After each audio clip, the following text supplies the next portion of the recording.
Eh bien, nous allons parler de la protection de notre cerveau et notamment chez les seniors. Alors, on protège son cerveau dès la conception. C'est la maman qui, pendant la grossesse, a cette lourde charge, elle le sait. Mais bon, c'est un continuum tout au long de la vie. Et nous allons parler plutôt de ce qu'on peut faire à partir de l'âge adulte. Nous parlerons essentiellement de prévention, prévention soit à l'échelle individuelle, soit à l'échelle des pouvoirs publics, quand il s'agit de problèmes d'alimentation ou de pollution. Nous en tiendrons à des éléments factuels. Alors chacun est libre de penser ce qu'il veut, de suivre ce qui peut être des recommandations ou pas. C'est la liberté individuelle. Il faut savoir que nous avons des conséquences de tout ce que nous faisons. Nous allons parler essentiellement prévention. Chez l'adulte, la prévention des maladies cardiovasculaires est importante. Pourquoi? Parce que le cerveau est un organe extrêmement bien vascularisé. Et si on a par exemple de l'athérosclérose qui va boucher nos artères, eh bien les artères à destinée cérébrale peuvent être évidemment concernées, d'où des accidents vasculaires cérébraux par exemple. Nous en parlerons des AVC parce que c'est un chapitre important. La maturité devrait s'accompagner d'activités mentales soutenues. C'est un outil pour bien préserver son cerveau. Activité sociale et aussi activité physique, on le sait bien présent. Voilà. Nous terminerons par une question qui est comment essayer de changer ses habitudes. Et c'est difficile, il ne faut pas se leurrer. Les sources sont des sources scientifiques habituelles, notamment pour ceux qui sont médecins, en essayant de trier évidemment le bon grain de livret. Et puis, une seule source, une seule diapositive à la fin est tirée de ChatGPT, donc je la mentionnerai. On sait qu'il y a des fake news concernant la maladie d'Alzheimer, par exemple, comme dans tous les domaines. Et ceci est parfois dénoncé par des journalistes ou par des médecins qui ont un blog tel que le docteur Hervé Maisonneuve, qui est un médecin lyonnais bien connu. Le problème on va dire de la sénescence, c'est qu'on a une population qui est vieillissante et actuellement, bon, on a une personne sur 5 qui a plus de 65 ans. Bon, très bien. Dès l'instant où elles sont en bonne santé, c'est parfait. Avec une espérance de vie qui s'est redressée après la Covid. Actuellement, c'est 80 ans pour les hommes et un peu plus de 85 ans pour les femmes. Un problème, c'est le taux de naissance qui est le plus faible depuis 1919 et donc population qui est vieillissante. Ceci n'est pas vraiment nouveau. Claude Lévi-Strauss, grand anthropologue du XXe siècle, avait déjà écrit le vieillissement de l'humanité est l'élément le plus impactant depuis la sédentarisation de notre espèce. Donc depuis plusieurs milliers d'années, et il s'était pas trompé, il avait vu juste, c'est confirmé. Ce qui est important, c'est d'essayer d'avoir une vie sans incapacité le plus longtemps possible. Alors quand on regarde un petit peu les chiffres, par exemple chez les hommes, eh bien la vie sans incapacité, c'est un peu plus de 63 ans en moyenne. Et bon, comme la durée de vie moyenne, c'est autour de 80 ans, ben, ça fait presque 16 ans avec une incapacité. Chez les femmes, c'est encore plus, puisqu'il y a comme elles vivent plus longtemps, eh bien, il y a une vie avec incapacité qui, en moyenne, dure une vingtaine d'années. Premier élément très important, c'est la conduite à tenir face à un accident vasculaire cérébral. Donc il y a eu beaucoup de campagnes qui ont été faites dans d'autres pays, chez nous un peu aussi, mais toujours avec un impact limité. Et comment reconnaître un AVC, puisqu'on a des moyens de traitement, notamment pour l'AVC ischémique, des artères qui se bouchent, comment les déboucher, les faire déboucher très rapidement. Alors c'est l'acronyme FAST, F comme face, le visage, A comme arm, les bras, S speech, la parole, et puis le T c'est pour rappeler que les minutes sont comptées. Et donc chaque fois qu'on a une paralysie de la face, d'un bras, un trouble de la parole, eh bien il faut se dire qu'on peut être en présence d'un AVC. À ce moment-là, appeler très très rapidement, sans hésiter, le SAMU en disant qu'il y a une suspicion d'AVC, et le SAMU a des médecins extrêmement bien formés pour les prises en charge qui reposent essentiellement sur ce qu'on appelle la thrombectomie.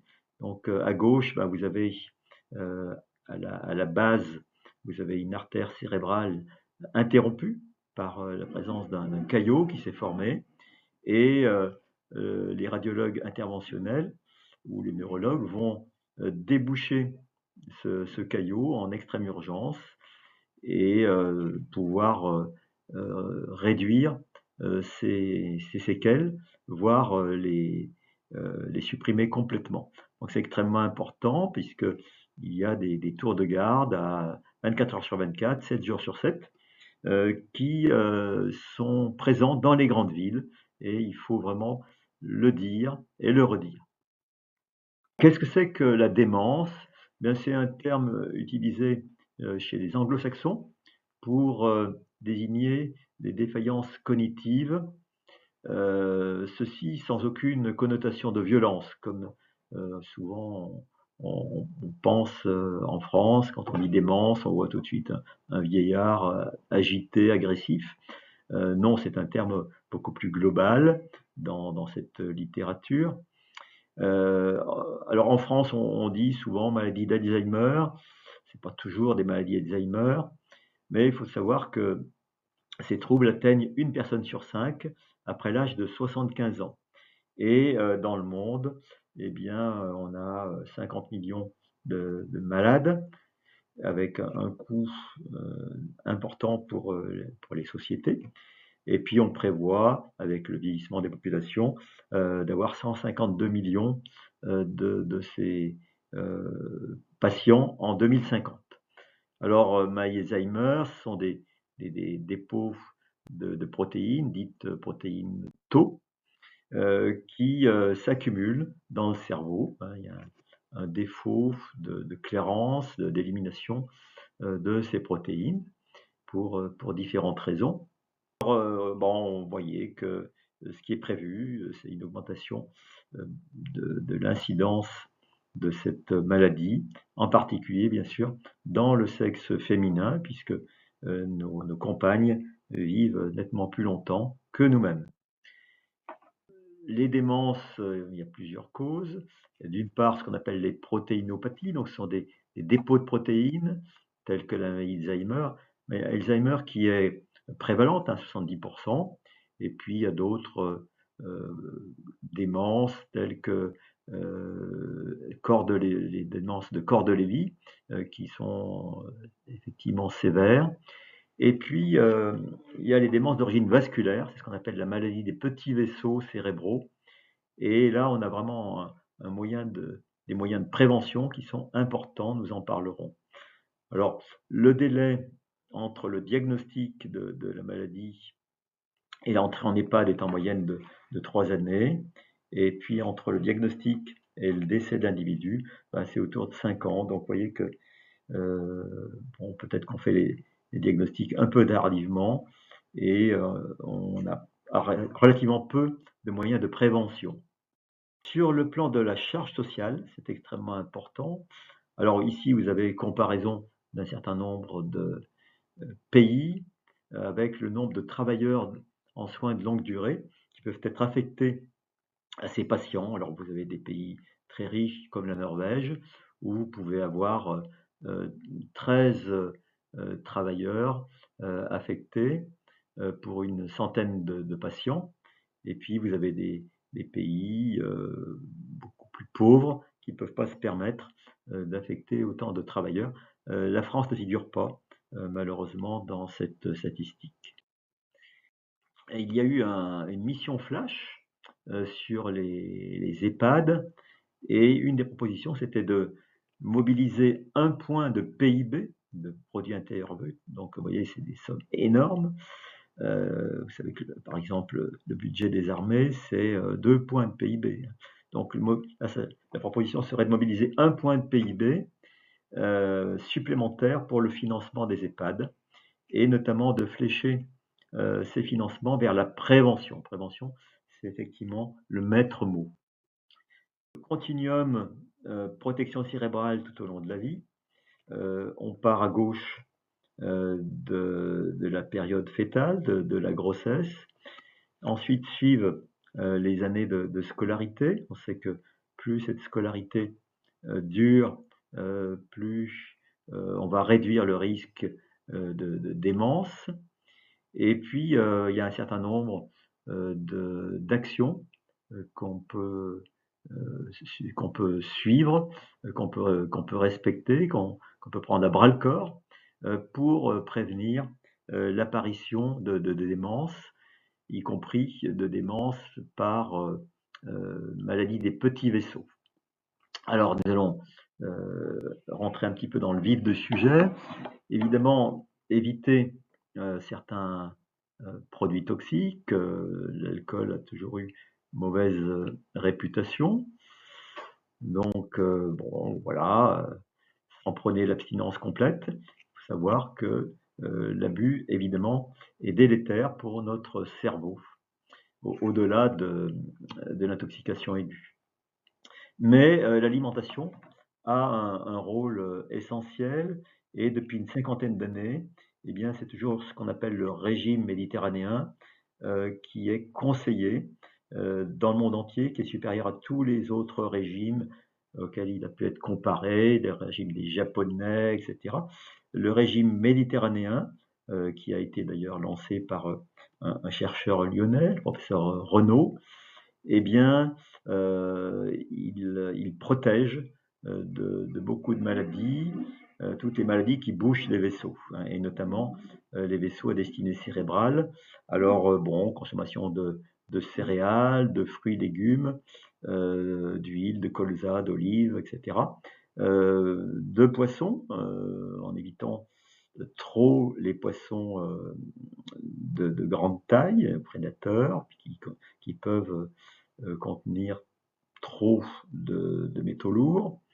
Et puis, bon, consommation plutôt de viande blanche, enfin, pardon, consommation relativement réduite de viande, voilà. Et c'est des choses qui sont bien connues maintenant, qui ne peuvent pas être contredites. Voilà. Alors, on a des études plus récentes qui montrent que la consommation de viande rouge transformée, c'est-à-dire de charcuterie, eh bien, c'est pas forcément bénéfique, et qu'il faut savoir limiter de manière raisonnable la consommation de charcuterie. Bon, je passe un peu rapidement, mais les détails sont dans ces études. Qu'en est-il du régime végétarien, qui est assez à la mode, notamment chez des personnes jeunes? Alors, végétarien, c'est-à-dire sans chair animale, mais en consommant des œufs, etc. L'ANSES, très récemment, a fait une mise au point en disant le régime végétarien diminue, avec quand même un faible niveau de preuve, les maladies des coronaires, les maladies cardiaques, le diabète de type 2, l'hypertension artérielle, mais aussi le cholestérol total, le mauvais cholestérol qu'on appelle basse densité, et puis également les cancers. Donc, régime végétarien, sans chair animale, c'est un régime qui est tout à fait acceptable. Et puis on sait que donc les recommandations, c'est consommer 5 fruits ou légumes. Évidemment, elles ne sont pas suivies dans notre pays, puisqu'il n'y a qu'un Français sur 5 en 2025 qui suit ces recommandations. Alors, le Nutri-Score est acté depuis plusieurs années dans la communauté européenne. On a des preuves scientifiques qu'il va diminuer l'incidence des maladies chroniques. En 2017, il a été approuvé par 7 pays de l'Union européenne, mais malheureusement, il n'a pas été adopté par tous les pays de l'Union en mars 2023. Pourquoi? Parce qu'évidemment, il y a des lobbies de certains pays, comme l'Italie, ou de certains industriels tels que Danone, qui ont peur de moins vendre leurs produits et qui s'opposent par tous les moyens à la généralisation de l'obligation du Nutri-Score. Donc il y a simplement des industriels volontaires qui inscrivent le Nutri-Score sur leurs emballages.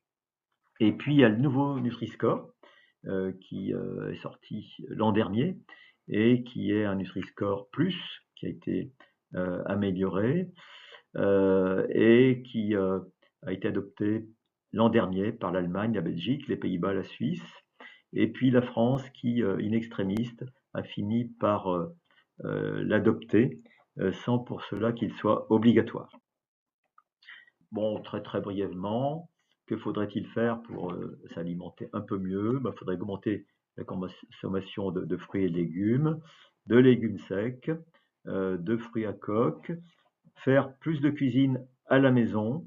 Alors bon, ça demande effectivement une organisation, parce qu'il faut faire les courses, enfin bon, effectivement, vous savez que c'est long. Et puis augmenter son activité physique. Et puis aller vers plus de consommation de pain complet, de poissons gras, d'huile de colza, de noix, d'olive, une consommation de produits laitiers suffisante, mais limitée cependant, et une alimentation plutôt de saison, avec des aliments produits localement, avec un plus pour les alimentations de l'agriculture biologique. Donc toutes des choses que ceux qui veulent connaître connaissent, mais qu'il faudrait essayer de généraliser le plus possible. Réduire évidemment consommation d'alcool, des produits sucrés, des produits salés, la charcuterie en particulier, pas manger trop de viande, utiliser plutôt des Nutri-Score type A, B, voire C, éviter les D et les E en temps habituel, et puis également diminuer le temps que l'on passe en position assise, parce que c'est au détriment évidemment de l'activité physique. Voilà, donc rien de bien nouveau pour ceux qui veulent bien l'entendre, mais chaque petit pas compte et finit par faire une grande différence au bout de quelques années. L'activité physique. L'activité physique, dans une certaine mesure, peut prévenir la survenue des démences. Alors, on a évidemment des recommandations de Santé publique France et aussi de l'OMS qui, fort heureusement, coïncident puisqu'elles ont comme origine les mêmes études. Alors, il est recommandé d'avoir une activité physique de 2h30 par semaine, d'un niveau, on va dire, modéré, c'est-à-dire adapté à chaque personne. Et ça peut être des activités diverses. Par exemple, si on va en salle de sport, ce qu'on appelle le cardio-training, le renforcement musculaire aussi, et même le tai chi. On a des études qui montrent les aspects favorables sur la prévention de la démence. On a une étude qui est assez intéressante, qui a été publiée par nos amis britanniques très récemment, qui montre que donc sur près de 90 000 personnes, il y a des personnes qui sont fragiles, qui ont un âge moyen de 63 ans, qui ont une activité physique moyenne de 123 minutes par semaine. Et bien qu'observe-t-on? C'est descriptif. Eh bien, chez ceux qui pratiquent 35 minutes par semaine d'activité physique modérée, eh bien, le risque de démence est diminué de 40%. Donc, c'est quand même intéressant. Et pour chaque demi-heure ajoutée à ces 35 minutes, eh bien, on diminue notre risque de démence de 4%. Donc, c'est une étude intéressante qui est due à UK Biobank, qui est une base de données très importante. Voilà. Alors, on sait que effectivement, l'activité physique protège et singulièrement, le sexe féminin est encore plus protégé par l'activité physique. Alors comment ça fonctionne? C'est le fait que l'activité physique transforme énormément notre organisme et induit la sécrétion de produits de type hormones dans tout l'organisme et va protéger essentiellement nos vaisseaux, mais également directement nos neurones. Voilà. Alors évidemment, dans les irritants, eh bien, on a ce qui se passe aux États-Unis, l'administration Trump qui s'attaque aux revues savantes et notamment qui a supprimé les subventions à une grande revue qui s'appelle Environmental Health Perspectives, qui travaillait depuis 1993, notamment sur les effets des perturbateurs endocriniens et du réchauffement climatique. Donc la pérennité de cette revue est remise en cause. Donc on ne sait pas si on aura toujours des datas aussi pertinents dans les années qui viennent. Voilà. Alors, dans la série Méfiance, Fake News, eh bien, on trouve toutes ces publicités qui vont prôner le jeûne pour perdre du poids ou pour améliorer ses capacités, etc. Donc, il faut faire extrêmement attention parce que quand on regarde les études un peu sérieuses qui sont publiées, eh bien, le fait de pratiquer le jeûne augmenterait les accidents cardiaques, en tout cas aux États-Unis, de plus de 50%. Donc, méfions-nous des réseaux sociaux qui prônent certaines pratiques. Maintenant, je vais prendre ma casquette de médecin et effectivement confirmer que certains traitements médicaux peuvent prévenir la démence et le fait de réduire sa pression artérielle en prenant des médicaments, le fait de traiter son diabète de type 2, le fait de diminuer son taux de cholestérol, eh bien, correspondent à une diminution du risque de démence. C'est des faits qui sont bien connus maintenant. Et puis, dans un autre domaine, le fait de traiter efficacement la dépression va réduire ce risque de démence. Et puis, les apnées du sommeil, qui touchent 30% de nos contemporains après l'âge de 65 ans, le fait de traiter l'apnée du sommeil, notamment avec les appareils de pression positive continue, bien, va diminuer les risques cardiovasculaires et aussi le risque de maladie d'Alzheimer. Voilà, donc c'est vraiment important de traiter son apnée du sommeil. Voilà. Alors après, on touche au domaine de la pollution qui peut malheureusement atteindre notre cerveau à travers le nez. On sait que les fosses nasales et le cerveau sont extrêmement proches en termes de millimètres. La pollution aérienne, ce qui rentre dans nos alvéoles quand c'est de petite taille, microparticule va passer dans le sang et va aller notamment dans notre cerveau. Et puis également la voie digestive, ce que l'on mange. Alors, plus en détail, par exemple, si on regarde les effets des particules fines de l'atmosphère, eh bien, on sait qu'elles vont correspondre à une augmentation d'incidence des AVC, augmentation d'incidence, mais aussi de gravité des AVC, dont on a parlé tout à l'heure. Les AVC sont effectivement corrélés à la pollution aérienne. Les énergies fossiles, dont on parle beaucoup de débats. Bon, vous connaissez la campagne électorale de Monsieur Trump, drill baby drill. Donc, continuons à utiliser les énergies fossiles par notamment le mécanisme de pollution, mais pas que. Eh bien, indirectement, on peut augmenter le nombre de démences chez nos contemporains. Et puis, un autre exemple, dans un État du sud des États-Unis, les chercheurs ont recherché les microplastiques dans le cerveau des personnes décédées et malheureusement, ils ont noté deux choses.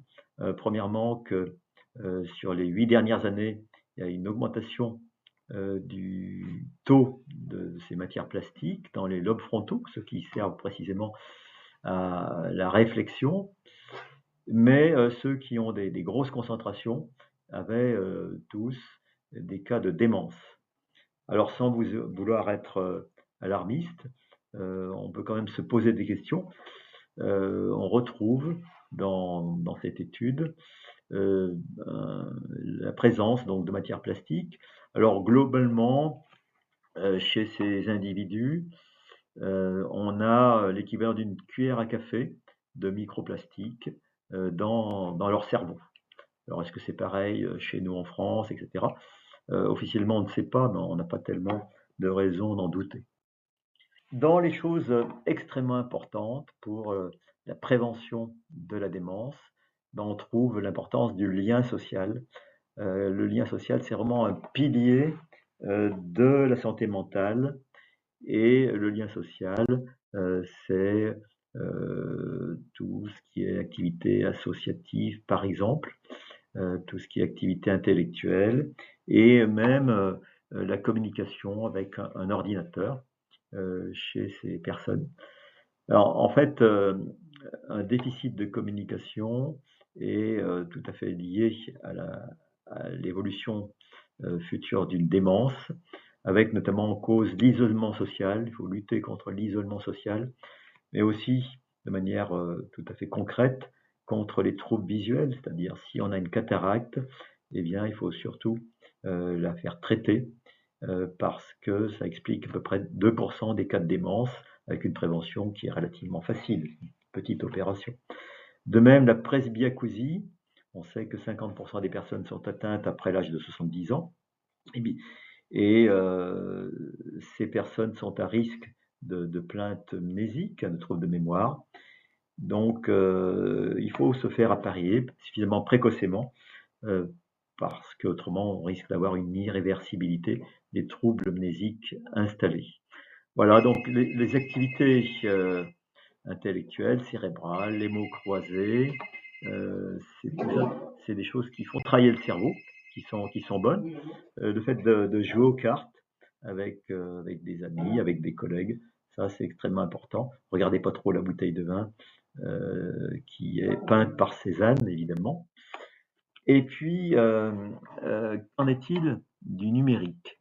Eh bien, simplement une méta-analyse sur 57 études montre un effet plutôt bénéfique de l'utilisation des ordinateurs chez une population d'un certain âge. Alors, ordinateur, mais aussi d'Internet, des smartphones. Et là, il y aurait une baisse du risque de 42%. Donc, c'est une corrélation et probablement pas de relation de cause à effet.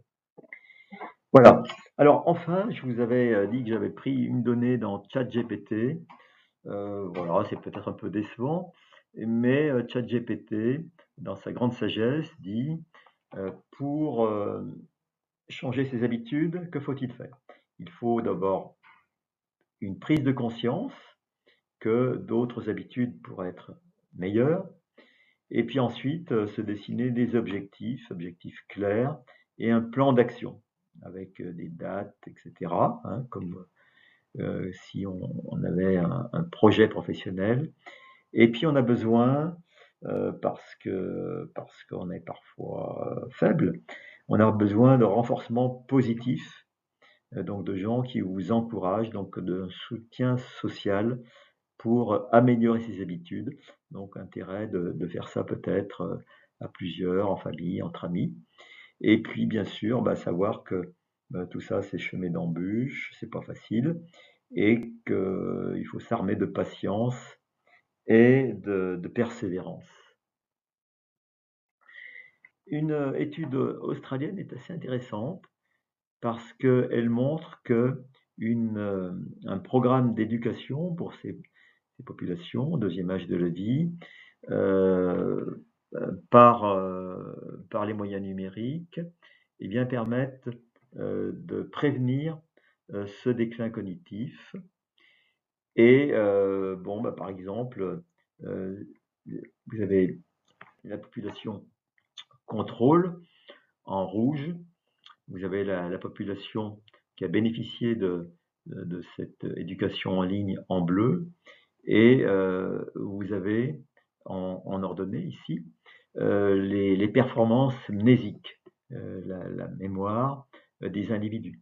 Et vous voyez que très rapidement, après le début de cette prise en charge, eh bien, vous avez une amélioration nette chez les individus. Alors vous me direz, chez ceux qui ne suivent pas cet enseignement, vous avez aussi une amélioration. Oui, c'est effectivement un effet qui est bien connu en science, le fait d'observer un phénomène, eh bien, ça va permettre d'améliorer les comportements. Mais il y a quand même un plus pour ceux qui suivent le programme en ligne. Et alors surtout, vous voyez qu'à 24 mois, à 36 mois, il y a une pérennité de la mémorisation, des performances mnésiques des individus. Évidemment, la mémoire, c'est ce qui est touché en premier dans la maladie d'Alzheimer. Voilà, en conclusion, on va dire que ces handicaps cérébraux représentent une charge croissante pour nos familles, pour la société. Peut-être que ça ne sera plus possible de les prendre en charge dans quelques années. Ensuite, les mesures préventives permettraient, conditionnelles, d'en éviter la moitié. Alors évidemment, ça nécessite de changer ses habitudes, ce qui nécessite un soutien social, et il faut également essayer de contrecarrer tous ces lobbies qui effectivement n'ont pas d'intérêt financier au changement des attitudes qu'ils ont souvent induites à travers les outils représentés par le neuromarketing. Voilà, donc si vous avez des questions, eh bien, vous pouvez vous adresser à moi-même par mail, euh, sur mon mail universitaire. Et je vous remercie de votre attention.